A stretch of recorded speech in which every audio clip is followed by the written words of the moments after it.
weiche Sessel hier in der Bruckner Uni. Toll sitzt man. Ja, herzlich willkommen. Hier ist eine Veranstaltung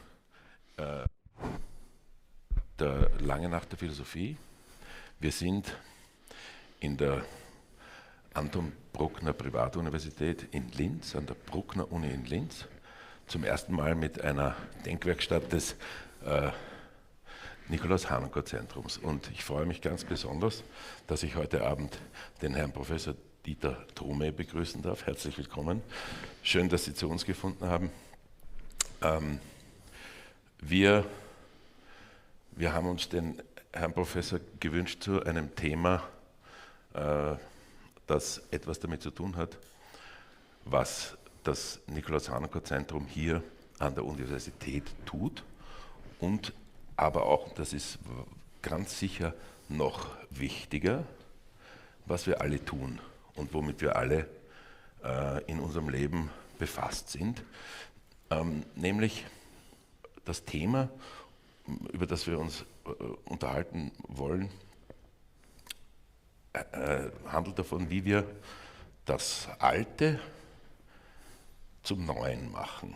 Wie dieser Prozess, der durch unsere Kulturgeschichte sich zieht, wie der stattfindet und wie das funktioniert, dass das Alte, immer Gleiche, immer Dagewesene dann doch zum Neuen wird, um dann wieder das Alte zu werden, das wir erneuern.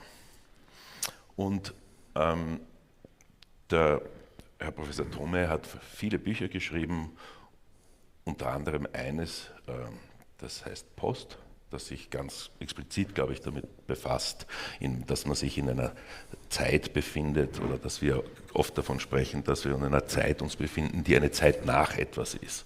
Und also die ganze Idee dieser Zeitbewegung, glaube ich, mit der haben Sie sich stark auseinandergesetzt und das ist einer der Gründe, warum wir uns gewünscht haben, dass Sie uns hier besuchen und dass Sie das tun. Dafür danke ich Ihnen ganz herzlich.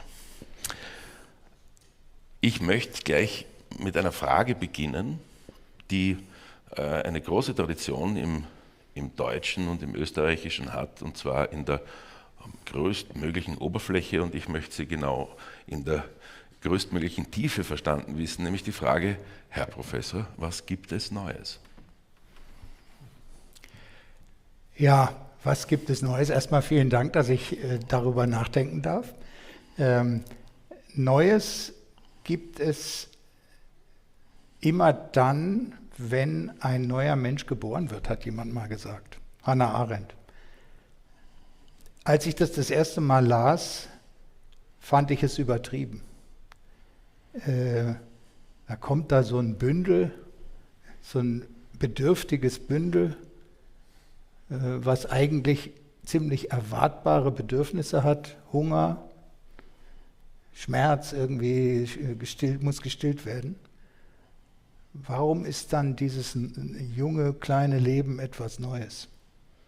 Und habe mich eigentlich geärgert, dass sie das so eskaliert sozusagen, diesen biologischen Vorgang der Geburt.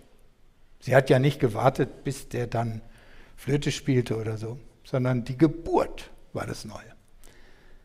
Und dann mit der Zeit bin ich vielleicht etwas milder geworden und inzwischen kann ich dem vielleicht doch was abgewinnen, weil es ja eigentlich immer beim Neuen um die Frage geht, gibt es einen Bruch, was die Erwartbarkeit betrifft. Ja? Also wenn ich jetzt das Glas umschmeiße und es auf den Boden fällt, würde ich nicht sagen, dass was Neues passiert ist, obwohl das vorher nicht so war. Und zwar, weil es praktisch einen kausalen Prozess gibt. Soll ich es jetzt machen? Als Demonstration. Wenn es viel bringt, ja. Auf jeden Fall ist es ein kausaler Prozess, der ein absolut erwartbares Resultat hervorbringt. Aber ob ich jetzt auf die blöde Idee komme, da anzustoßen, ob ich es jetzt mache, wissen Sie jetzt doch nicht so genau. Und das ist ein Bruch von Kausalität, weil irgendwas in meinem Kopf passiert, was mich dann dazu bringt, es entweder zu tun oder zu lassen.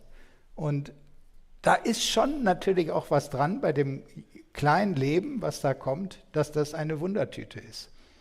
Und dass man eigentlich nicht viel vorhersehen kann und nicht viel vorhersagen kann. Und die modernen Menschen haben ja ungefähr seit 150 Jahren nichts lieber gemacht, als die Kunst der Vorhersage, der Prognose, wie das dann wissenschaftlich heißt, zu perfektionieren.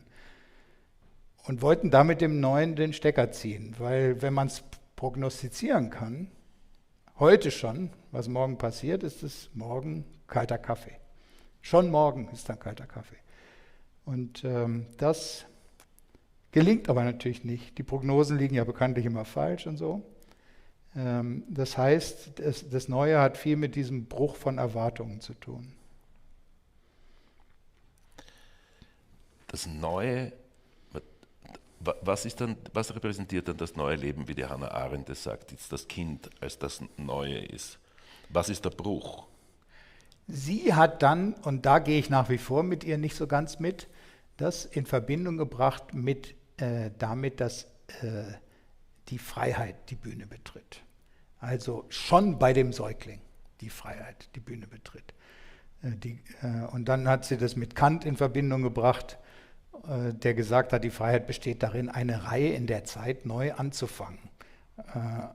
Und damit meint er eben diesen Entschluss, so jetzt beginne ich und von da an rollt die Sache. Das hat sie damit verbunden. Ich würde, und damit ist natürlich sehr stark sowas verbunden wie so eine Art Autonomie, ja, so eine Art Entscheidung. Ich mache das jetzt eben mit dem Glas oder so. Ich würde, und das finde ich übertrieben bezogen auf dieses kleine Wesen, ich würde da eher so ein Rest Chaos sehen. Also ich würde das Chaos sehen mit Nietzsche. Man muss noch viel Chaos haben, um einen Stern gebären zu können. Und tanzen muss er auch noch.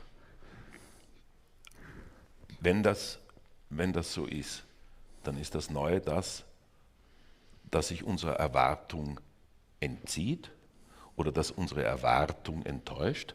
Mhm. Das heißt, das Neue, das hat dann gar nichts damit zu tun, was es in der Substanz ist, sondern mehr mit uns und unserer Erwartung und mit dem, was wir glauben, das passiert. Also unsere Voraussage, das ist völlig klar, wir leben in einer permanenten Voraussage über den nächsten Moment. Wenn ich einen Satz beginne, sagt das Hirn schon, wie ich ihn fertig mache.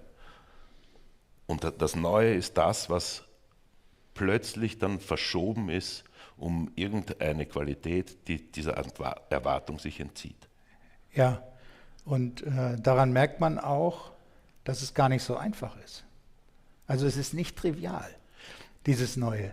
Ja, weil wenn jetzt wir uns fragen, wie oft wir was Neues machen, dann gibt es die selbstgefällige Antwort dauernd, weil ich selbst mich ja auch nicht dauernd prognostiziere richtig und dann kann ich mich immer darin sonnen zu sagen, dass ich irgendwas Neues gemacht habe. Aber ich glaube, dass da schon auch sowas drinsteckt wie Kampf, weil es natürlich so ist, dass ganz viele Routinen einen dazu bringen, dass man eben Dinge wieder tut.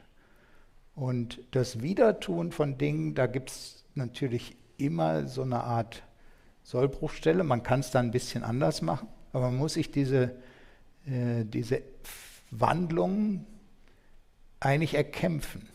Also da steckt schon ganz viel Energie drin, da muss ganz viel Energie eingesetzt werden. Ich liebe das Wort Lebenswandel, wie ich überhaupt fast alle zusammengesetzten deutschen Worte, die die Ausländer immer so hassen, liebe.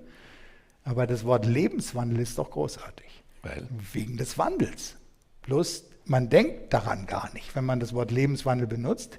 Meistens sagt man ja, der hat einen unsittlichen Lebenswandel oder so, hat Verkehr mit den falschen Menschen. Aber wenn man wandelt durch die Straßen, das kommt dann eben eher aus dieser Idee, dass das Leben eine Reise sei. Aber das Wort Lebenswandel, stark verstanden, enthält sowas wie die Veränderung. Also das Neue.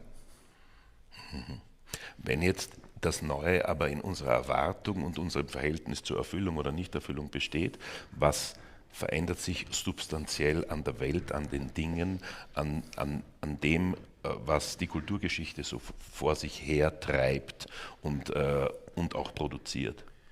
Ich glaube, dass es dann schon eben auch diese Bewährungsprobe braucht, dass man etwas anders macht, als man es bisher gemacht hat, dass dann aber man selbst, andere, die Gesellschaft, die Nächsten, dann auch irgendwie merken müssen, dass da so eine Art von Kraft drin steckt, würde ich sagen. Also das Neue muss sich dann auch bemerkbar machen, muss irgendwie erkennbar werden. Und da kommt dann das, was Sie vorhin gesagt haben, ins Spiel, das Substanzielle. Also es muss irgendwie dann doch einen Inhalt geben. Ja? Es kann nicht einfach nur deklariert werden, wie so eine Art leere Schuhschachtel. Ja.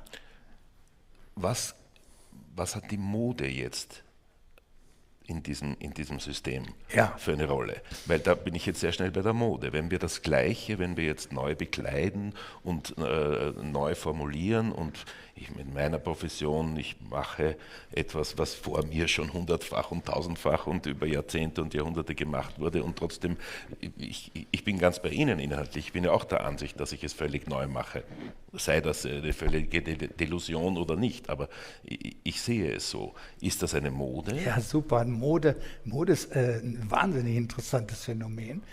Mode kommt ja von Modernus. Ja. Also, und Modernus, da denken wir alle, ja, Modernus heißt modern. In unserem heutigen Sinne. Aber eigentlich meint Modernus oder diese ganze Wortfamilie, zu der dann auch die Mode gehört, das Zeitgemäße, das gerade Passierende, das Gegenwärtige. So hat man es ursprünglich interpretiert, also man hat es dann auch manchmal sogar so übersetzt, so im 17., 18. Jahrhundert, als das Derzeitige. Das Moderne in diesem Sinne ist das Derzeitige. So, was hat das jetzt mit der Mode zu tun? Ziemlich viel, weil es dann sozusagen so eine billige Version von Mode gibt und eine teure Version, sagen wir mal. Ich meine das jetzt nicht mit Euro. Die billige Version ist, okay, letztes Jahr war grün die Lieblingsfarbe oder die Modefarbe, dieses Jahr machen wir blau und so. Also das Spiel der Differenzen oder wie die Soziologen das genannt haben, die Distinktion. Wir müssen uns immer ein bisschen rausheben, abheben, damit wir sichtbar sind und dann machen wir es eben alles ein bisschen anders und dadurch bekommen wir so einen Wettbewerbsvorteil. Und dann muss man noch den Druck erzeugen, dass keiner sich mehr traut, die Sachen vom letzten Jahr anzuziehen und dann wird das Geschäft angekurbelt. Das ist praktisch das billige Bild der Mode. Das kostbare Bild der Mode arbeitet dann doch viel stärker mit dieser Emphase der Gegenwart. Also mit diesem ursprünglichen Wortsinn des Derzeitigen. Das Gespür dafür zu haben, was in der Luft liegt. Das Gespür dafür zu haben, welche Art von Stimmung da ist. Und die großen Modeschöpfer haben ja was von Künstlern, aber bei Künstlern ist es natürlich noch viel stärker, dass sie diese Kunst der Geistesgegenwart beherrscht haben. Ich glaube, die Geistesgegenwart ist hier entscheidend. Übrigens aber nicht die ist nicht so gemeint, dass man, wenn man geistesgegenwärtig ist, die Vergangenheit verstauben lassen darf. Ja? Dann würde wieder so eine billige Version rauskommen, des Derzeitigen. Man muss, ja bitte. Nein, ich möchte einhaken, weil ich sonst ich kann Ihnen sonst nicht zuhören. Ich bitte um Entschuldigung. weil Sie sagen, das Gegenwärtige, also der kostbare Gedanke auch des Modernen im ursprünglichen Sinn des Begriffes. Wie geht sich das aus im Strome der Zeit? Ich habe sofort den Gedanken, dass in der Kunst, in der Kultur, das, was modern werden soll oder werden kann, auch im kostbaren Begriffe, aus einem Gedanken an die Zukunft konzipiert und hergestellt werden muss, dass es in der Gegenwart überhaupt existieren und bedeutet sein kann. Also mit dem Zeitgemäßen, was in der Zeit ist, sind wir doch in dieser Vergänglichkeit der Zeit, in diesem Strom der Zeit schon zu spät und eigentlich schon in der Geschichte. Naja, ich glaube schon, dass die Lebenskunst, die ja nach Schiller die höchste aller Künste sei, auch ganz wesentlich eine Kunst der Zeit ist, eine Zeitkunst. Dass wir, wenn wir Lebenskünstler sein wollen, also wenn unser Leben gelingen soll, ganz prosaisch ausgedrückt, dass wir in der Lage sein müssen, mit der Zeit klarzukommen. Dazu gehört natürlich, das ist aber ein anderes Thema, auch der Umgang mit der eigenen Endlichkeit, also die Todesdrohung und so. Aber ich meine jetzt das noch nicht, sondern ich meine es eigentlich viel einfacher und elementarer, nämlich eben Gegenwart, Zukunft und Vergangenheit auszuhalten oder auch sich zu erarbeiten. Denn in der Tat ist die Gegenwart natürlich die Stiefmütterchen unter den dreien, weil sie immer weg ist. Während die Vergangenheit immer mächtiger und dicker wird und die Zukunft kann man sich ausmalen. Aber was ist dann dazwischen? Dieser flüchtige Moment, dieses derzeitige, was eben unsere Gegenwart ist. Und wenn man könnte jetzt probeweise sagen, welche Lebenskunst oder Zeitkunst kommt eigentlich raus, wenn ich die Gegenwart einfach mal kurz verschwinden lasse. Dann kommt die Vergangenheit und frisst sozusagen immer knabbert was ab von der Zukunft und wird immer dicker und die Zukunft wird vielleicht immer dünner und am Schluss gibt es keine mehr. Aber so ist es ja nicht. Wir haben ein akutes Bewusstsein des Jetzt. Das haben wir schon. Und auch wenn die Gegenwart eigentlich nur diese Schwelle ist zwischen der Vergangenheit und der Zukunft, ist es, glaube ich, für das Neue, aber überhaupt für ein gelingendes Leben ganz entscheidend, dieses Bewusstsein für diesen Schwellencharakter, für dieses ständige Übergehen wachzuhalten. Weil dann natürlich auch all diese Automatismen, die sonst greifen könnten, auf dem Weg von der Vergangenheit direkt in die Zukunft, ausgeschaltet werden. Also Kinder, das kennt man ja, erzählen Geschichten so. Ich bin dann Fußball spielen gegangen und dann hatte ich Durst und dann habe ich was getrunken und dann hat es geregnet und dann bin ich nach Hause und dann und dann und dann. Und Robert Musil hat sich total amüsiert über dieses und dann und dann und dann und über das Ehe und Nachdem und Vorher und Nachher und hat dann gesagt, die Verbindung zwischen diesen Sätzen oder diesen Lebensabschnitten, die erschlaffen, wie so ein Gummi, der sozusagen nicht mehr zusammenhält, wie so ein Gummi, der sich dehnt und der keine Spannung mehr hat. Also das heißt, es gibt eine Art trügerische, ja, geschichtliche, historistische Auffassung vom Leben, wo unser Leben eigentlich aus einem einzigen Satz besteht, der immer mit unzähligen Nebensätzen und dann habe ich geheiratet und dann kam der Krieg und dann hatte ich einen Arm weniger und dann und dann und dann zusammensetzt. Nur, wenn man jetzt uns sein Leben so erzählt, merkt man ja auch, irgendwas stimmt nicht und man ärgert sich auch über die Kinder, die dann sagen und dann und dann und dann. Und das, was nicht stimmt und das, was fehlt, ist eben das Drama des Moments, bei dem sich entscheidet, was als nächstes passiert.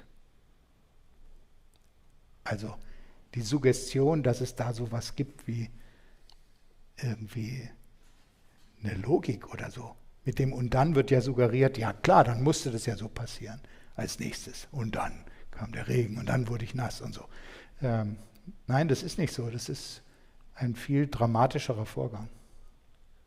Dramatisch im Sinne, dass es einen starken Einfluss nimmt auf die Befindlichkeit im Moment. Und auch vielleicht sogar fast schon literaturtheoretisch dramatisch, weil das Drama unterscheidet sich ja vom Roman durch die Gegenwart auf der Bühne. Der Roman blättert ein Leben auf oder viele Leben und zieht einen in diesen Strom. Und beim Drama, das verbindet das Drama mit der Musik, glaube ich. Beim Drama ist unverzichtbar diese Gegenwart. Wie kommt in diese Idee von der unterschiedlichen Erzählung von Kindlichen und dann und dann und dann und mit Musil der Moment der Gegenwart, in dem empfunden oder gesagt wird, ich werde? Also der menschliche Gedanke in die Zukunft, des Konzipierens von was werde ich tun. Ja, was ja ganz viel damit mit auch unserer Kulturgeschichte und mit dem Prinzip von das Alte zum Neuen machen. Ich nehme etwas und ich werde es erneuern.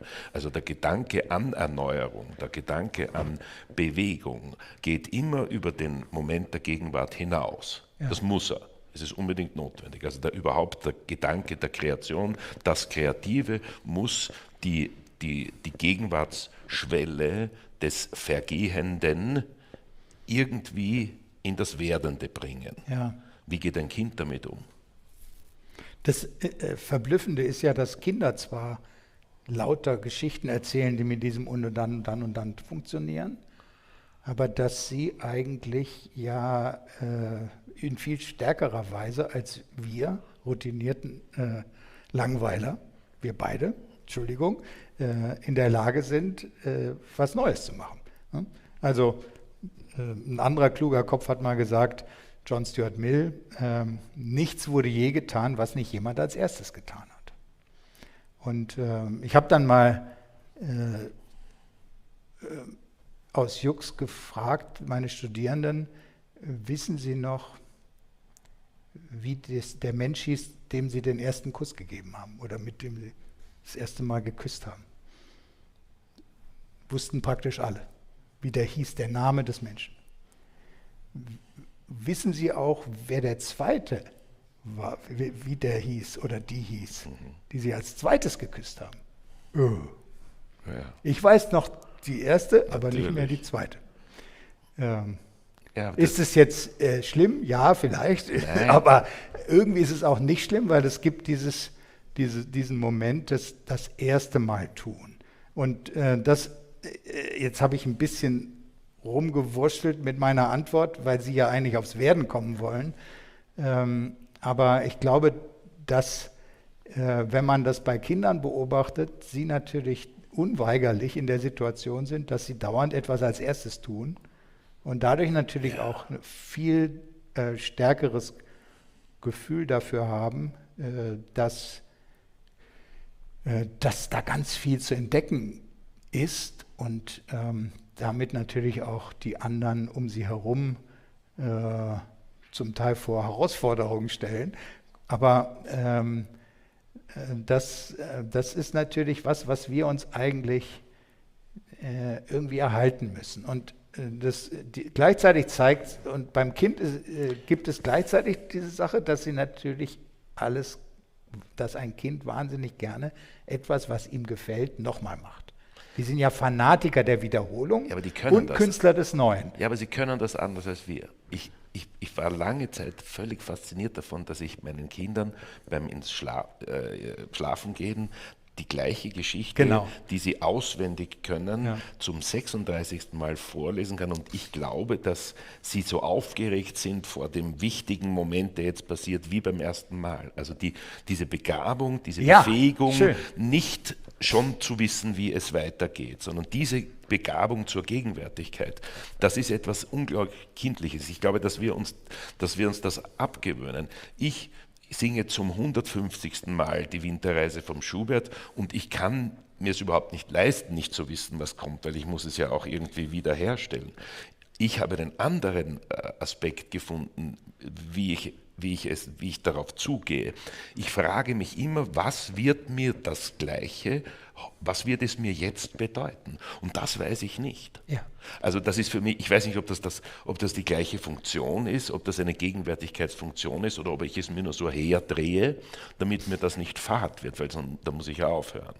Ja, ich glaube, dass diese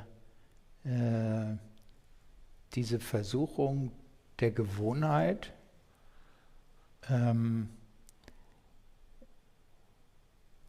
natürlich sowas ist, gegen das man ankämpft, aber dass es eben eine Seite von uns ist,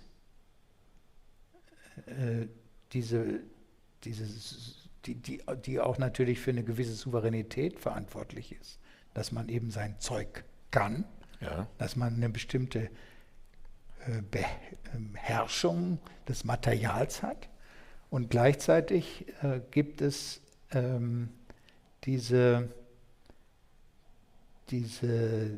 ist es ganz klar, dass wenn man dem gerecht werden will, was man da tut, also meinetwegen die Winterreise zu singen, dass man sie eigentlich so singen muss, als würde man sie zum ersten Mal singen. Immer.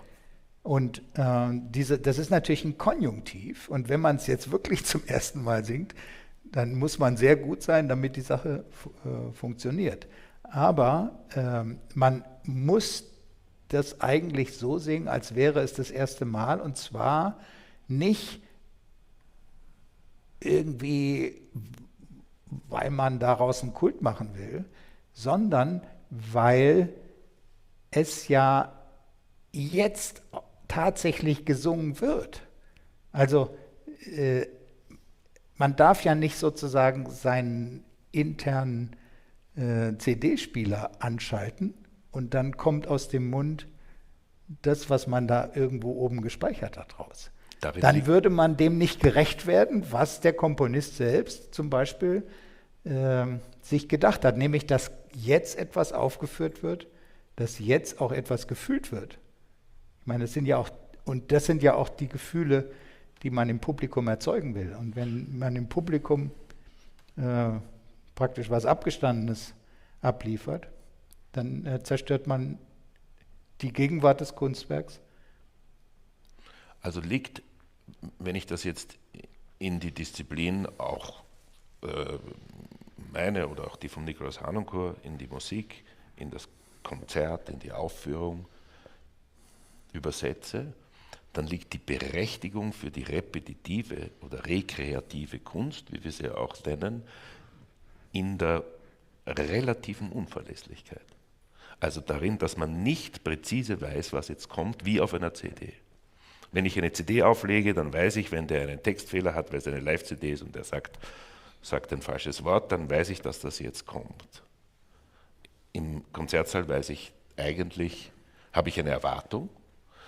Viele haben wahrscheinlich eine zu große oder eine zu genaue Erwartung, aber die schiere Möglichkeit der Nichterfüllung der Erwartung ist das, was das immer wieder aufs Neue versuchen, das gleiche Werk aufzuführen oder diese Aufführung rechtfertigt, dass es auch anders sein kann. Ja, und der billige Beweis oder der einfachste Beweis dafür ist ja, dass das Publikum auch gerne wartet auf die Fehler. Also dass die Versuchung des Live-Konzerts, das ist natürlich Sadismus eigentlich, das Publikum freut sich fast als Beweis für die Gegenwärtigkeit dessen, was da passiert. Nicht das Publikum, nur die Kollegen. Da habe ich eine bessere Meinung vom Publikum als Sie. Genau. Das unterstelle ich dem Publikum nicht. Genau, aber ich meine, dahinter steckt ja, dass Sie eigentlich darin so eine Art Beweis finden, die Kollegen, nicht das Publikum, dass es live ist. Ja. Und im Glücksfall wird der Beweis angetreten dadurch, dass es besonders gut läuft. Ich muss jetzt weiter fragen, weil das ist gerade eigentlich mir unklar. Wenn wir jetzt annehmen, das Publikum kommt in ein Konzert, in eine Veranstaltung, was auch immer, mit einer Erwartung an das Werk, sie wollen das Werk haben, mit einer Unsicherheit, dass sie das Werk so bekommen werden, wie sie es sich erwarten. Die Unsicherheit ist das, was sie dazu bringt, überhaupt dahin zu gehen, weil wenn sie präzise wüssten, es kommt genauso auf Punkt und Beisprich, wäre es wie eine CD und man müsste nicht dahin gehen. Wenn sie es jetzt so bekommen, wie sie es erwarten, sind sie dann zufrieden oder unzufrieden? Sie müssten ja eigentlich, oder reicht bereits der Umstand der Unsicherheit über das, was ihnen begegnet, dass das die Gegenwärtigkeit ist, die es rechtfertigt, dass sie immer wieder als Publikum sich dieser Spannung aussetzen? Oder ist das schon der Inhalt? Die Spannung, ob oder ob nicht? Ja, ich glaube, dass natürlich das erste Entscheidende ist, dass sie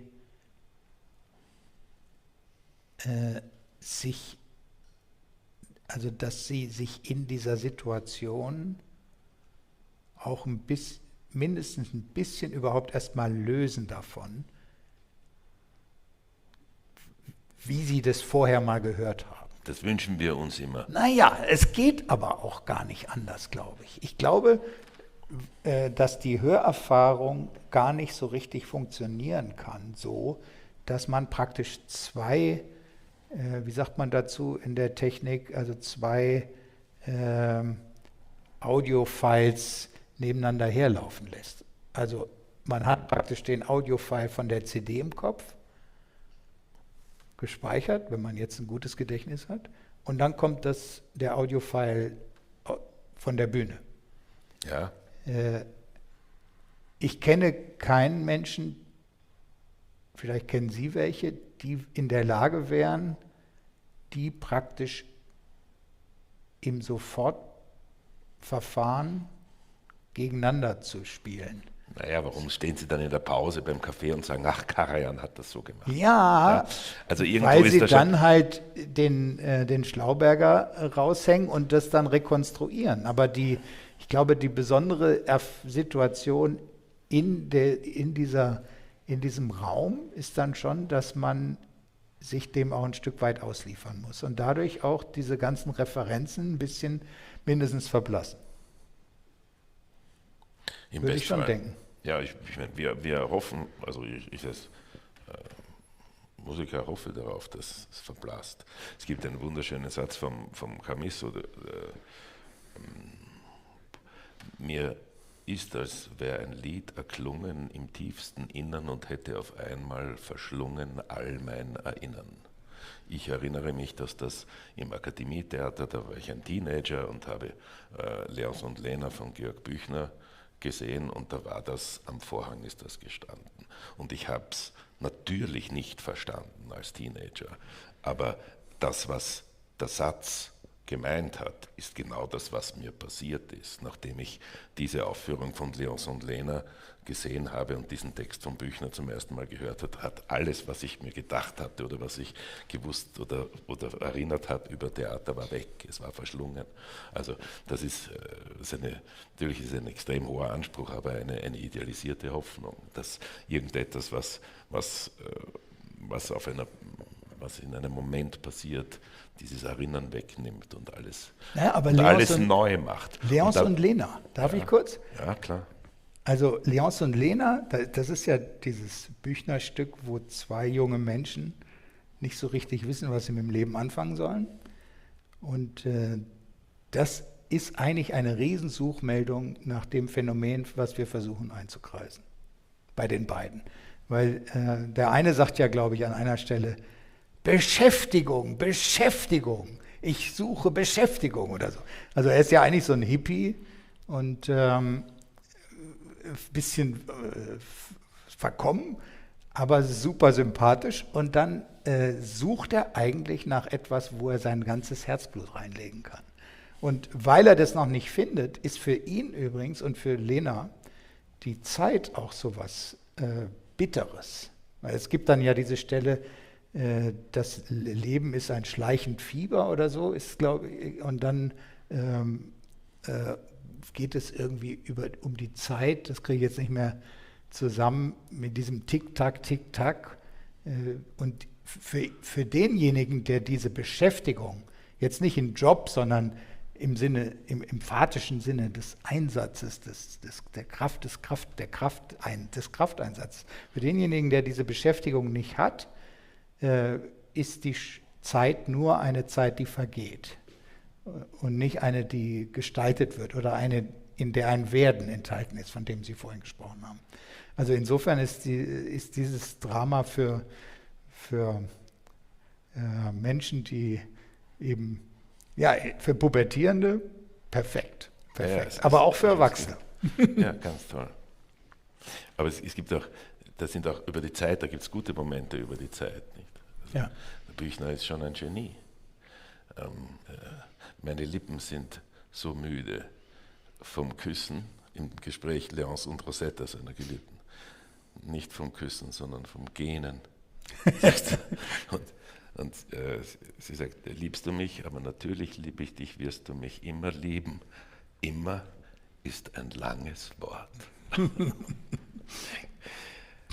Genial, der Büchner. Wie ist das mit dem Erneuern? Wie ist das mit dem Neuentdecken? Ist das Neuentdecken etwas, was in der Substanz neu angeschaut wird, dann neu hergebaut wird, zur Verfügung gestellt wird und darin neu erkannt wird, und ist es wirklich erneuert oder reicht es, dass es der neue Mensch ist, dem es angeboten wird? Also im Arendtschen Sinne, dass das neue Leben, das kleine Kind, das geboren ist, in sich selbst die Neuigkeit nicht nur ist als Phänomen und als Wesen, sondern die Möglichkeit zum Neuen durch die neue Betrachtung des unteilbaren Individuums, das blickt. Also da sind wir jetzt ja bei der Frage, wie sich das, was jetzt gerade passiert, verhält zu dem, was mal war. Also wir sind bei der Frage, wir sind bei dem Punkt, dass nicht nur immer wieder was Neues gemacht wird und was Neues entsteht, sondern wie man eigentlich auf etwas, was es gegeben hat, so eingeht, dass vielleicht daraus etwas Neues entsteht, oder? Also das ist jetzt der Punkt. Und ich denke, da gibt es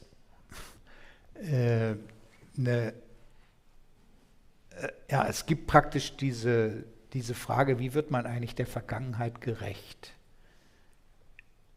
Aus der gegenwärtigen Situation heraus. Und die nächstliegende falsche Antwort ist, dass man diese Vergangenheit praktisch so konserviert, so 1:1 praktisch aufrechterhält und dann wie mit so einer Spedition in die Gegenwart hineintransportiert. Und dann dauernd betont, man hat daran nichts verändert. Geht das? Das ist eben die Lüge, die damit verbunden ist. Also es geht nicht. Es geht nicht. Ja, glaube ich. Aber es gibt eben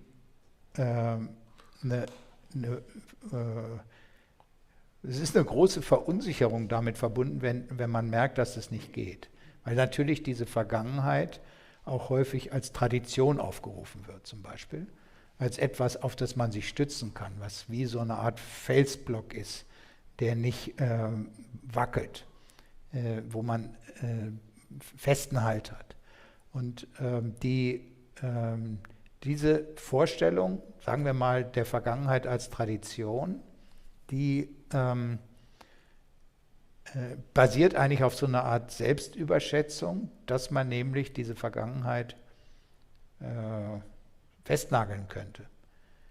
In Wirklichkeit kann man nicht um die Einsicht, dass man, wenn man mit der Vergangenheit umgeht, immer auch selber als jemand im Spiel ist, der seine Sicht auf diese alte Sache wirft. Also es gibt nicht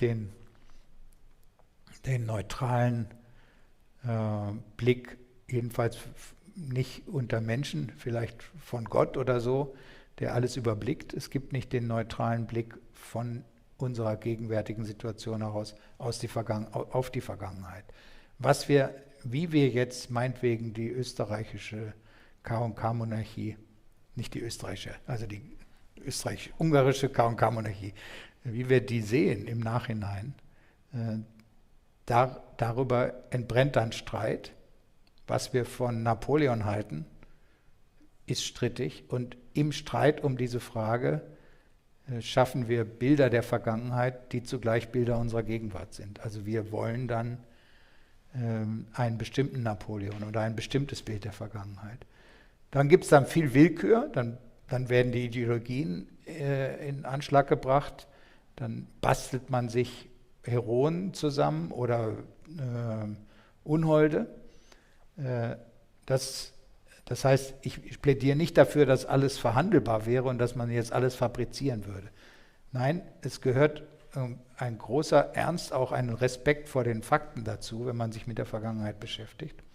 Aber zu diesem Respekt gehört auch, dass man seine eigene Rolle nicht unter den Teppich kehrt. Bei diesem Blick.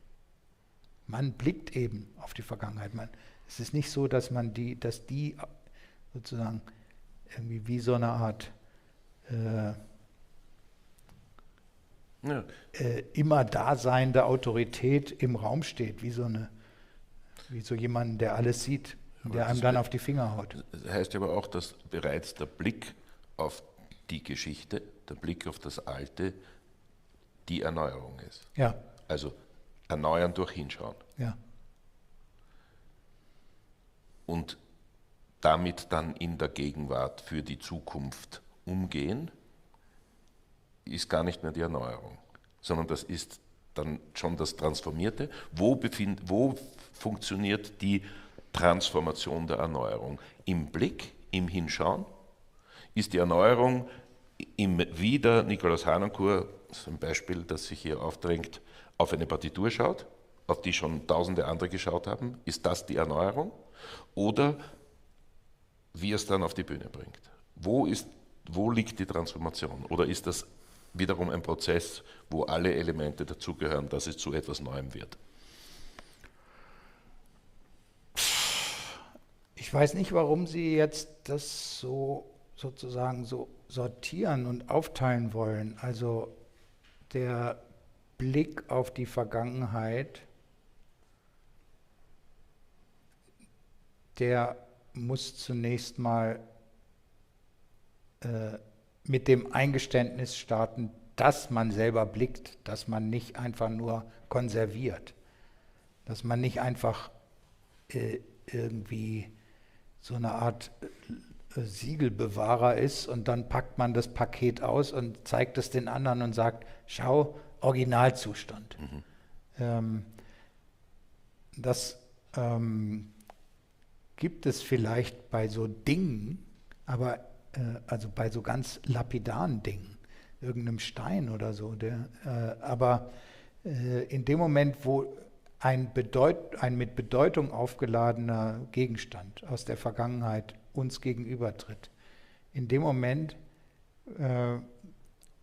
beginnt ein Prozess, wo praktisch das, was wir da vor uns haben, schon mit eingewanderten Interpretationen versehen ist und wir kommen mit unseren eigenen Interpretationen. Uns fehlt jede Überlegenheit, mit der wir dann uns auf diesen Gegenstand zubewegen können. Wir sind aber auch nicht praktisch Anhängsel oder irgendwie Marionetten dieser Vergangenheit.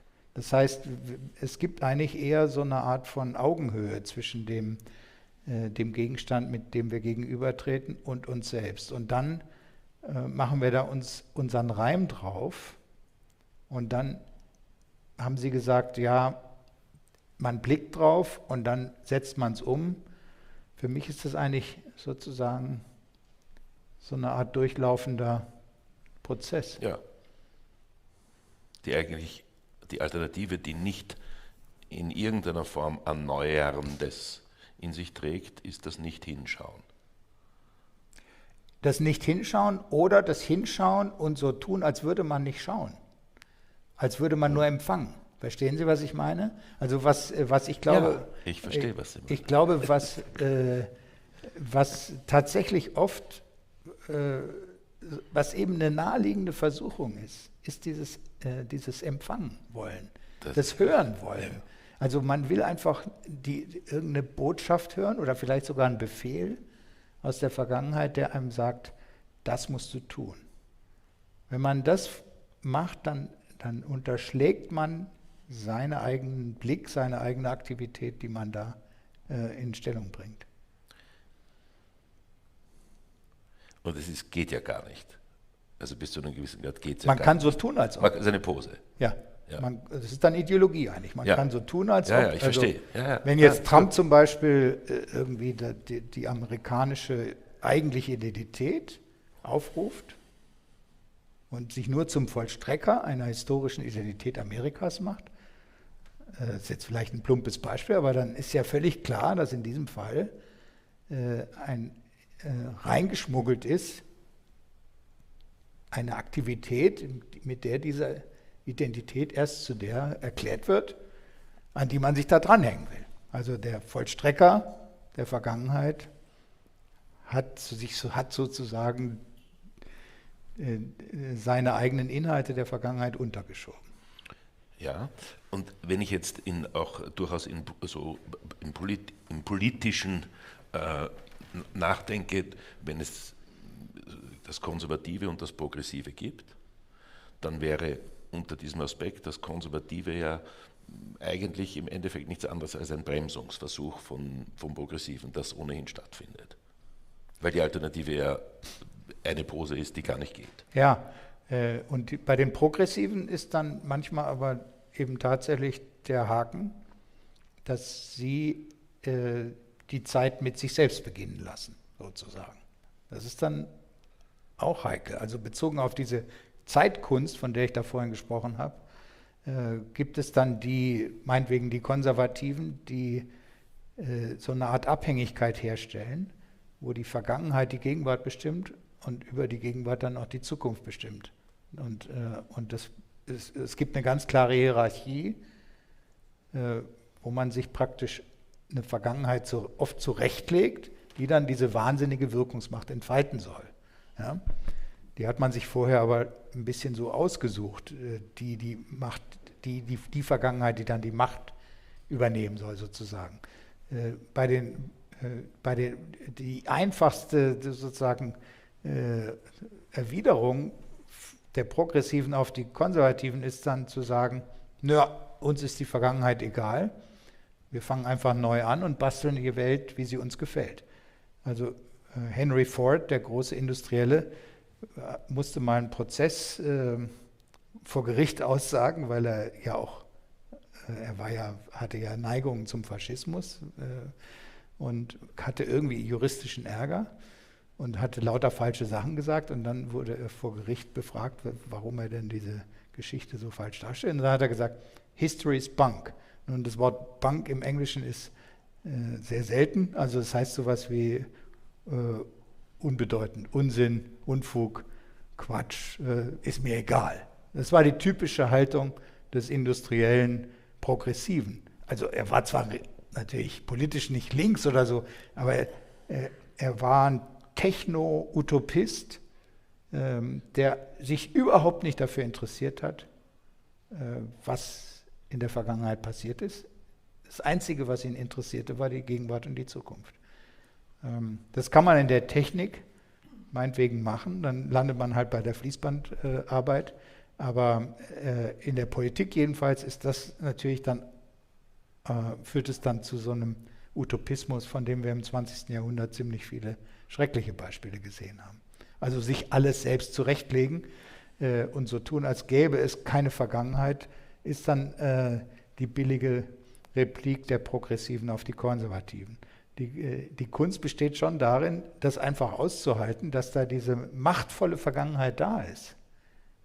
In all ihrer Vielfalt und Unergründlichkeit, dass wir uns nicht einfach davon abwenden können, so nach dem Motto History is Bunk, dass wir aber auch nicht uns einfach unter das Kuratell der Vergangenheit stellen können und sollen. Also dass wir Befehlsempfänger der Vergangenheit sein wollen. Wir müssen diesen Prozess gestalten mit dem Bewusstsein unseres eigenen Einsatzes. Jetzt gucken Sie mich sehr verwirrt an. Ja, sehe ich ja nicht. Das sehen das Sie. Nein, ich kann das gut nachvollziehen. Ich hänge noch an ein paar Bildern, die Sie so ausbreiten, die sehr spannend sind. Ich hänge am stärksten an dem Missverständnis oder dem von Ihnen Verständnis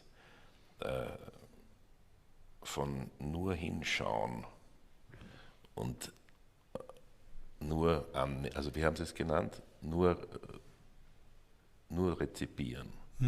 Dass das Hinschauen nicht eine Dynamik hat, Ja. sondern dass das rein rezeptiv gehen kann. Das ist für mich ein ganz klar dargelegter Gedanke, den ich aber sehr aufregend finde, weil er natürlich auch jetzt behaupten könnte, dass wenn ich was singe, dass das Schauen und das Zuhören des Publikums notwendigerweise eine Dynamik hat, die mit mir etwas macht. Und dieser Frage spüre ich seit langem nach, was die Rolle des Publikums ist in einem Moment, einem Konzert, in einem Moment von darstellender Kunst. Und dieser Gedanke ist mir neu und der ist mir sehr wertvoll. Ich danke Ihnen sehr. Mit dem werde ich mich noch lange beschäftigen müssen. Der ist wirklich schlimm für mich im Kopf jetzt. Da muss ich drüber kommen jetzt in unserem Gespräch, weil das auch gerade stattfindet. Sie haben natürlich das Privileg, das viel öfter zu erleben als ich, ja. Ja, das ist ein Teil meines Hauptberufes. Ja. Das ist wirklich sehr, sehr spannend. Ich hänge stark daran. Und eine Sache beschäftigt mich auch die ganze Zeit, während wir sprechen. Das ist ja so interessant, was einen alles gleichzeitig beschäftigen kann. Und man soll das dann irgendwie auch noch auseinanderhalten können. Also vielleicht daher mein verwirrter Blick, ich komme immer auf die Spur, dem verwirrten Blick, ist dass beinahe alle Dinge, die Sie erzählen und die Sie uns auseinanderhalten, auf das wir etwas klarer und schärfer darauf schauen können, dann doch substanziell etwas damit zu tun haben, was wir heute zum Thema gemacht haben. All diese Dinge haben etwas damit zu tun, wie ich auf die Geschichte schaue, an der ich einen glücklichen Anteil über ein paar Jahre habe, was der Nikolaus Harnoncourt gemacht hat mit alter Musik, wie wir es heute nennen. Das findet da alles statt. Und das ist hochinteressant, weil es mir erst, wenn ich zurückschaue, klar wird. Wenn ich Ihnen gegenwärtig zuhöre, was Sie sagen, ist es mir nicht bewusst. Wenn ich zurückdenke daran, sehe ich den Zusammenhang. Und wir sind wieder in der gleichen Thematik. Es hört überhaupt nicht auf. Es ist eine permanente Dauerschleife des sich selbst bedingenden, das Gegenwärtige in die Vergangenheit bewegen, Erlebens, dann hinschauen, im Hinschauen den transformatorischen Prozess der Erneuerung des Gedankens beginnend und in die Gegenwart und Zukunft bringen. Es ist unbewältigbar. Ja. Vielleicht darf ich weiter improvisieren. Bitte. Und einen Satz zitieren, der fast sprichwörtlich geworden ist, jedenfalls im Englischen, von William Faulkner, dem Nobelpreisträger für Literatur. Der hat gesagt, "The past is not dead, it's not even past." Also die Vergangenheit ist nicht tot, sie ist noch nicht mal vergangen. Dieser Satz hat mich viel Gehirnschmalz gekostet. Und ich versuche das mal ein bisschen zu sortieren, was mir da so dazu einfällt. Und dann wäre ich gespannt, was Ihnen dazu einfällt. Also erstmal auf der ersten Ebene ist dieser Satz ziemlich bedrückend. Die Vergangenheit ist nicht tot, sie ist noch nicht mal vergangen. Dieser Satz ist vor allen Dingen dann bedrückend, wenn man ein bisschen daran denkt, in welchem Kontext der Faulkner das gesagt hat, Autor, der sich viel mit dem amerikanischen Süden, also der Sklaverei und so weiter beschäftigt hat. Das heißt, was da natürlich dann gemeint sein kann, geht dann ganz schnell in so traumatische Erfahrungen. Und beim Trauma kann man besonders deutlich sagen, das ist eine Vergangenheit, die noch nicht mal vergangen ist, sondern die Gegenwart überschattet, auffrisst, nichts von ihr übrig lässt. Und diese Art von Nicht-Totsein der Vergangenheit ist auf dieser Ebene klar greifbar, zum Beispiel eben als Erinnerung an den Rassismus, den es immer noch gibt in Amerika. So, das ist eine Ebene, eine Schicht bei diesem Satz. Aber der Satz hat natürlich noch viel mehr Bedeutungsschichten, denn es gibt ja auch eine Art gutwillige Lesart dieses Satzes. Also, naja, die Vergangenheit, natürlich sind vielleicht vergangene Menschen tot, aber die Vergangenheit ist nicht wirklich tot, sie ist auch nicht wirklich vergangen, kann man so nicht sagen, weil, und zwar unabhängig von Rassismus und Trauma und all diesen Dingen, weil sie ja irgendwie weitergeführt hat zu dem, was dann danach kommt und gar nicht mal unbedingt nur im schrecklichen Sinne, irgendwie auch in dem, was wir heute machen, drinsteckt, also verwandelt. Insofern ist die Vergangenheit nicht vergangen. Ja, das ist auch wieder wahr. Das heißt, es gibt so eine zweite Bedeutungsschicht, die vielleicht dann ein bisschen näher an dem musikalischen Universum, in dem Sie sich bewegen, ist, wo man sich dann eher die Frage stellen muss, wie kann man denn jetzt sagen, dass die Vergangenheit nicht vergangen ist, also irgendwie doch noch wirkt und so, ohne dass man praktisch dadurch aufgefressen wird total. Ja? Aber im Positiven, also die traumatisch bedingte Lesart des Satzes, the past is going to be your future if you don't deal with it. Ja. Also wenn du das Genau. Trauma des Vergangenen nicht dich damit beschäftigst, da wird es deine Zukunft dominieren. Ja. Das wäre die problematische Lesart. Ja. Die weniger problematische, die Sie darlegen, ist ja doch jede Wirkmächtigkeit von irgendetwas, was positiv stattfindet, das uns im Positiven beeinflusst. Also alles, was mich positiv beeinflusst hat in meinem Leben, in meiner Entwicklung, in meinem Werden, bestimmt mich heute und auch wie ich Zukunft denke und wie ich Zukunft für andere gestalten möchte. Und das ist alles in der Vergangenheit. Ja. Ja. Also das ist doch, funktioniert denn nicht so auch das, worauf wir immer noch hoffen dürfen, nämlich Entwicklung? Ja, es ist eben sehr verkürzt, dieser Satz, und man muss diese gutwillige Lesart so ein bisschen aus ihm rausschrauben, rausgraben, weil man sich eben bei diesem Entwicklungsprozess an einem heiklen Punkt dann befindet, wo dann das Problem entsteht, naja, wenn die Vergangenheit nicht vergangen ist, dann ist die Gegenwart eben nichts anderes als die fortgesetzte Vergangenheit. Und das wollen wir ja dann auch nicht.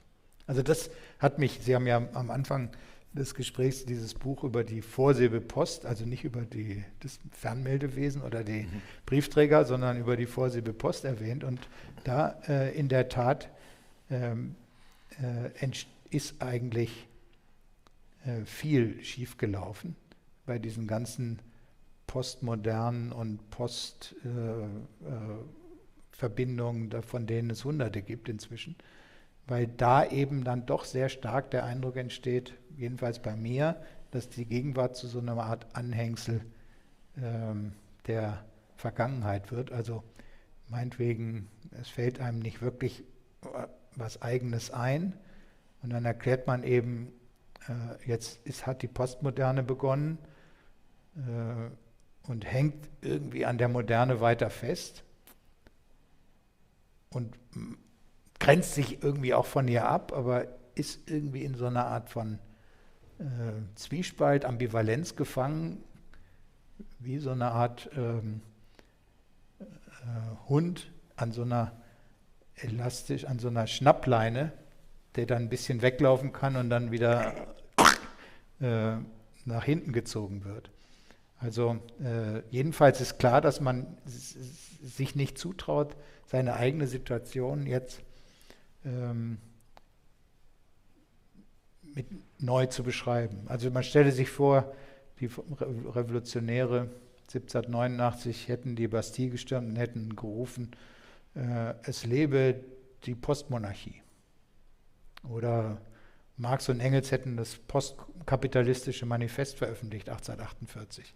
Dann hätten doch die Leute in Paris oder in London, wo es erschienen ist, das Manifest meine ich, gesagt, hey, hast du nicht eine bessere Idee? Habt ihr nicht noch irgendwie eine eigene Idee? Das heißt... Warum tut man es dann aber? Also was ist die Motivation für die Nominierung, also oder sagen wir mal die Selbstanzeige von Post. Wir Post, wir sind jetzt in der Post-Hanonkur Uni-Ära. Ah! Nein, warum sollte man das tun? Wir erleben permanent die Wirkmächtigkeit der Geschichte in unserer Zeit. Ist das ein Verteidigungsversuch, ein Abgrenzungsversuch? Ist das ein Ringen um das eigene, ein Ringen um das, aber wir jetzt nicht mehr so, sondern wir jetzt so? Die haben das schlechter gemacht? Ja, also es ist eben das Vertrackte an diesen Postverbindungen ist die Unschlüssigkeit. Erstmal so eine gewisse Einfallslosigkeit, also man traut sich nicht mehr den eigenen Namen zu. Ja? Aber wer gibt den Namen? Geben wir uns selbst Namen? Welche Zeiten haben Bewegungen sich selbst diese Namen gegeben? Naja, Kommunismus wahrscheinlich schon. Ja. Viele dieser Postverbindungen sind erstmal aufgetreten als Bezeichnung von außen. Zum Beispiel bei Kunst ist ja bekannt Postimpressionismus. Also das war irgendein Kunstkritiker, so wie Impressionismus ja auch. Aber der Kritiker ist ja nicht der Maler. Genau. Ja, das ist meine Frage. Ja. Meine Frage ist das eine Selbstbenennung oder wird fremd Mal so, benannt? mal so. Also die Postmodernen haben sich selbst so genannt. Die postkolonialen Theoretiker haben sich auch so genannt. Die Postimpressionisten wurden so genannt von außen. Und wenn man jetzt heute auf die Kunstgeschichte schaut, merkt man ja auch, dass das eine Behelfslösung ist eigentlich. Bei den Postimpressionisten, bleiben wir mal dabei. Also Cézanne, Gauguin und so weiter. Da passierte was, es war erkennbar irgendwie anders, flächiger gemalt, stärkere, also nicht mehr so zerfließende Formen und so. Viel stärker auch diese Hinwendung zum Ding, ja, also zur Kostbarkeit des Apfels in der Schale und so, nicht die Auflösung der Formen. Also da passierte irgendwas anderes, man wusste nicht, was es war, dann nennt man es eben Postimpressionismus. Es war klar, es ist eine Behelfslösung, es war klar, den Künstlern selbst ist damit irgendwie vielleicht gedient, weil sie ein Label bekommen, womit man irgendwie eine Ausstellung organisieren kann oder so. Es war tatsächlich dann so, dass es Ausstellungen gab da mit dem Titel. Aber es hat sich dann, hat ja nicht verhoben, hat nicht gehalten. In dem Sinne, dass es nützt auch nichts, Cézanne als Postimpressionisten zu bezeichnen, weil da eigentlich das eigene dieses Schaffens gar nicht richtig gewürdigt wird. Und dann gab es ja andere Versuche, das dann umzubenennen, verschiedene Vertreter des Postimpressionismus rauszugliedern. Der Expressionismus hätte sich beschwert, wenn er zum Postimpressionismus erklärt worden wäre. Da merkt man dann schon, es gibt dann so einen eigenen Zug, eine Eigenständigkeit und auch einen Willen, das, was man tut, eben mit einem eigenen Namen zu versehen. Und ich glaube nicht, dass Harnoncourt zum Beispiel gesagt hätte, ich bin postalte Musik oder so. Und zwar genau deshalb nicht, weil da so eine Unschlüssigkeit und so eine Wischiwaschi-Haltung mit verbunden ist. Denn das Bequeme ist, das haben Sie gerade auch schon angesprochen, dass man einerseits damit meinen kann, ja, ich bin drüber hinweg, ich habe es hinter mir gelassen. Und andererseits, das, was man hinter sich lässt, dauernd mitschleppt. Ja. Das ist ja keine triumphale Geste, sondern das ist irgendeine Wischiwaschi-Geste, nehmen Sie ein anderes Beispiel, ich will jetzt nicht zu weit da ausufern, aber Postkolonialismus, ja, ist die Befreiungsgeste. Wir sind jetzt über das postkoloniale Zeitalter hinaus, über das koloniale, Zeitalter hinaus. Aber was sagen Sie mit dem Postkolonialismus, dass eigentlich die ganze neue Welt, die sich da zusammensetzt mit vielen Zentren, neuen Entwicklungen und so weiter, dass die immer noch im Schatten dieser Kolonialzeit steht? Das mag manchmal stimmen, aber es ist wie so eine Art Urteil, bevor man überhaupt die Sache anschaut. Also es wird das Urteil gefällt darüber, alles, was jetzt passiert, ist irgendwie postkolonial. Und damit verzichtet man darauf, irgendeine Eigenständigkeit zu ermöglichen. Und gleichzeitig kann man aber immer die Seiten wechseln und mal draufschlagen auf die Vergangenheit und mal hängt man sich wieder an sie dran.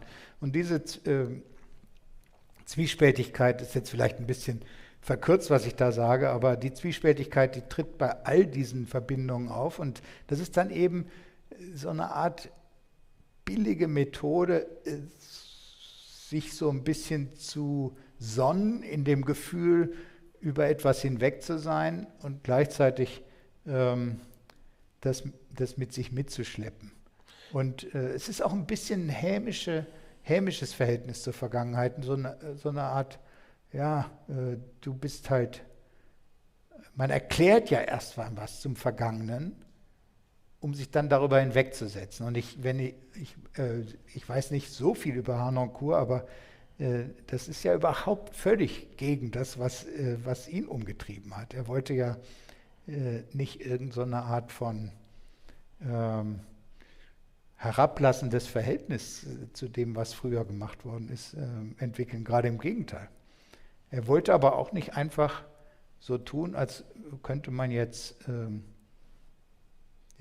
die Vergangenheit in die Gegenwart umlügen, sozusagen umtopfen. Also ich weiß, ich habe das ein paar Mal mit ihm darüber sprechen können, dass es schon ganz klar auch einen Abgrenzungsimpuls gab. Aus seiner persönlichen Erfahrung des im Orchester sitzens und dann ist da ein Dirigent und der macht die G-Moll-Symphonie so und er hat es nicht ertragen. Er hat gesagt, ich muss jetzt das anders machen, ich kann das nicht mehr aushalten, weil ich in mir so stark empfinde, dass das anders sein soll. Mhm. Und das, glaube ich, ist ein durchaus gesunder Impuls. Das ist auch ein gesunder Impuls in Söhnen ihren Vätern gegenüber, dass sie sagen, ich muss das anders machen, weil man ja sonst nicht zu seinem Selbstbewusstsein, zu seinem Persönlichen gelangt. Ich glaube schon, dass in Entwicklungsprozessen der Abgrenzungsimpuls eine wichtige Rolle spielt.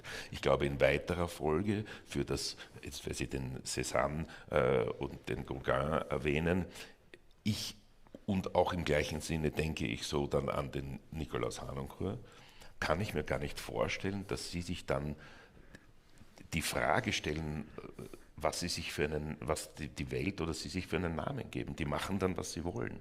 Also das sich abgrenzen, um als Individuum frei zu werden, muss ja dann auch bedeuten, dass einem bis zu einem gewissen Grad wurscht ist, wie die Kulturgeschichte dann hinschaut und wie sie es benennt. Wenn ich mir die großen Gestalten der Kulturgeschichte anschaue, dann unterstelle ich denen beinhart, dass die sich um ihre Arbeit kümmern. Mehr als um, wie sie gesehen wird, wie sie verstanden wird, wie sie nicht verstanden wird, wie sie genannt wird. Ja. Sondern dass es darum geht, ich will jetzt diesen Apfel malen. Das sagt einfach Mont Saint-Michel zum 48. Mal, das muss jetzt sein. Ja. Und damals auch ganz klar, irgendwo kommt natürlich auch in der Kulturgeschichte ein Business hinein. Und da sagt einer, du, Mont Saint-Michels verkaufen sich gerade super. Mal noch 10. Saint-Victoire. Mont Saint-Victoire, völlig richtig. Bitte Entschuldigung. Mont Saint-Victoire, ja, die verkaufen sich jetzt super. Mal noch mehr davon. Das kommt sicher irgendwann hinein und das spielt sicher auch eine Rolle. Aber im Prinzip glaube ich, dass der Künstler in seiner reinen künstlerischen Seele an einem Punkt angelangen möchte, wo er sagt, ist mir alles gleich. Ja, also ich glaube, dass natürlich dieses Geschäft mit diesen Benennungen da besonders verbreitet ist, wo es einen Kampf der Worte gibt. Also in der Politik, in der Theorie, da ist es natürlich beliebter bei den Leuten, jetzt irgendwie so ein Label zu generieren, womit sie dann punkten können, weil ihr Geschäft sowieso die Begriffe sind. Ja? Also Postkapitalismus, Postdemokratie und so, damit werden Karrieren dann auch erzeugt sozusagen. Und da sie nicht den Pinsel in die Hand nehmen, sondern die Tastatur, kommen dann diese Postbegriffe raus oder überhaupt irgendwelche Begriffe. Es müssen ja nicht Postbegriffe sein, weil das eben das Geschäft ist. In der Kunst würde ich Ihnen folgen. Also das finde ich völlig überzeugend, dass die nicht nach einem Label suchen, sondern dass die erstmal diese etwas machen. Nicht das Wort für das Etwas suchen, sondern einfach das Etwas machen. Und dann gibt es wieder die Zeit, und da wären wir wieder bei dieser ganzen Zeitphänomenologie, so verstehen, dass sie erkennen, und jetzt muss man genau das Umgekehrte machen. Und dann schauen sie sich in der Zeit um und sagen, aha, und aus meinem Verständnis der Zeit mache ich dann das, was darauf ich mir vorstelle, so und so funktional reagiert. Also dann in der Pop-Art. Ja, also der Andy Warhol ist zuerst in der Zeit und im Umschauen und von außen und dann macht er daraus etwas, was ein Werk wird, was wieder zurück in die Zeit kommt. Aber das kann sich dann schon auch drehen. Oder auch der Jeff Koons als Künstler, glaube ich, dass das gedreht ist, dass nicht im Ursprung der Impuls, die innere Autarkie ist, die da sagt, ich will jetzt das machen und was es dann in der Kulturgeschichte ist egal. Da gibt es schon im 20. Jahrhundert auch so noch einmal eine Drehung, habe ich das Gefühl. Ja, also nämlich lustig, ich möchte noch dazu sagen, im 20. Jahrhundert interessanterweise, weil über einen langen Zeitpunkt der Kulturgeschichte ja ganz viel Auftragskunst ist. Nicht? Der Michelangelo, der hat einen gewissen Freiraum, wenn ihm der Papst sagt, schau, großes Dach, mach was. Ja.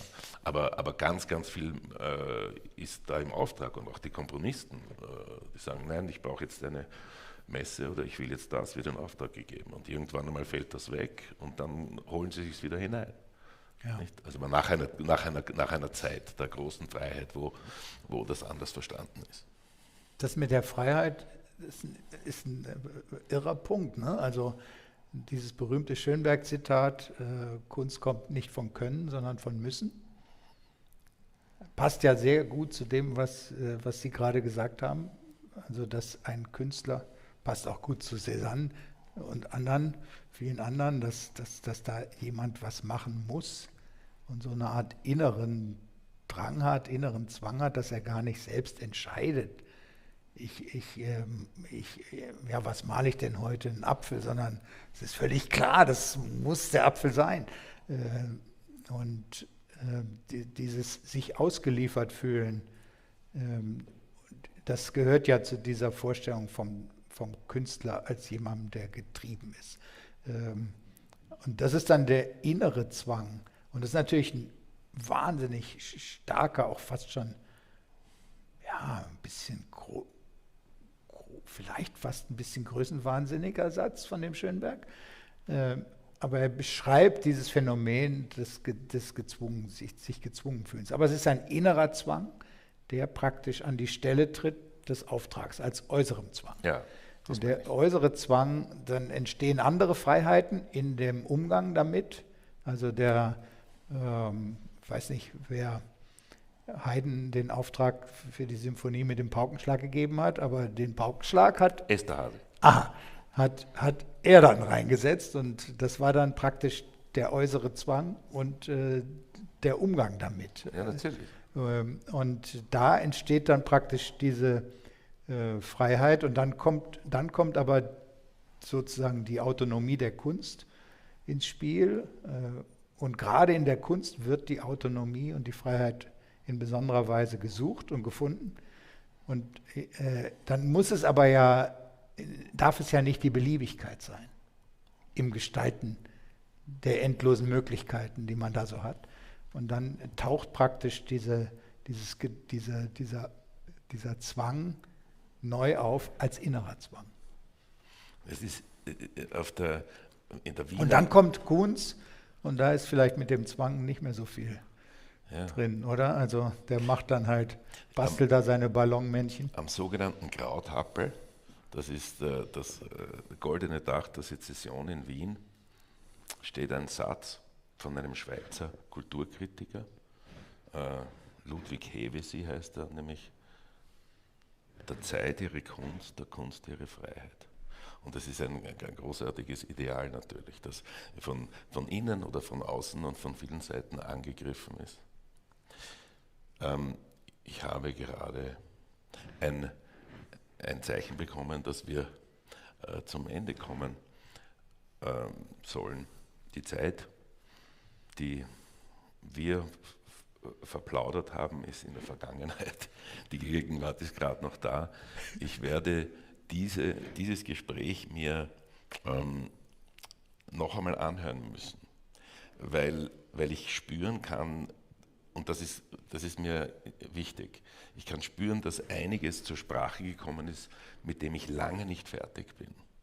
Und ich bin wieder bei dieser interessanten Prozesshaftigkeit des Zurückschauens, um es in die Erneuerung zu bringen und zu bewegen. Ein Prozess und ein Projekt, das so alt und so lang ist wie die Kulturgeschichte. Lieber Herr Professor, ich danke Ihnen ganz herzlich für Ihr Kommen. Ja, gucken wir es uns zusammen an, weil ich bin auch noch nicht fertig. So weit kommt es noch. Gut. Herzlichen Dank, und Ihnen Danke. Herzlichen Dank für Ihre Geduld und Ihr Hiersein. Danke vielmals. Sehr spannend.